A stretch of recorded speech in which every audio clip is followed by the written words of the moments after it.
We need United States of Africa. We supported and we continue to support those ideals of brother leader Gaddafi. We are following in the footsteps of those leaders. We are not saying they were perfect, some of them, but they are a lot of teachings that come from our leaders in the continent which we can follow because we think they will unite us. This thing was the one thing called Africa. This was one thing. It was divided by colonizers. These borders are artificial borders imposed on us by colonizers. Why do you want to behave like you are owning colonizers' properties? These borders are colonizers' properties, they are not ours. Let us go back to African unity. We want one voice, one Africa. We must stop doing away with African hate, which was instilled in us by the colonizers.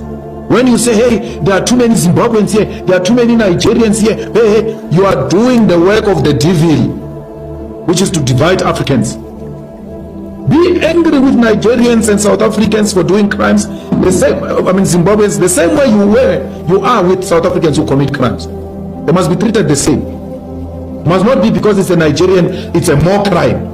If a Nigerian kills a person, that killing is twice. As if the murder by South African is lesser than a Nigerian murder. It's wrong. Crime is crime. Let's deal with it as crime. When it is a white person in South Africa, undocumented, he's called an investor. Not only a white person, including Indians and Chinese. These Guptas didn't have proper papers here. These Guptas didn't have proper papers. No one dared called them Kwerekweres. No one. But if it was my African brothers, we're going to be called Kwerekweres because they don't have papers. Self-hate. It must come to an end. If it means making the EFF lose votes for that, let it lose votes. Lose votes on principle, not on political expediency of wanting to appeal. This country belongs to Africans in the same way Nigeria belongs to South Africans. Nigeria is South Africa, South Africa is Nigeria. We are Zimbabweans. We need to do away with this nonsensical idea that was imposed on us by colonizers, by Theresa May ancestors, that we must dislike each other. We must do away with that. Theresa May is coming here to make sure that we continue to hate each other. Look at what we are doing now. We are reclaiming our land in South Africa, saying our people must get the land, inspired by our brothers in Zimbabwe. Namibia is following. Let the whole of African continent follow and reclaim our land. That's how we are going to gain our independence. And through the ownership of the continental land, we shall then have a true one South Africa. We are unable to unite because we are divided along colonial lines, Francophones and Anglophones.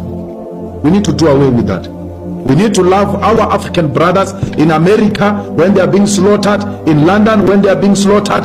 They need to know that we love them here in South Africa. They remain our brothers. Love each other everywhere else where you find one another. Protect each other, Africans, because we are in the receiving end of capitalism. Capitalism inherently, it is racist.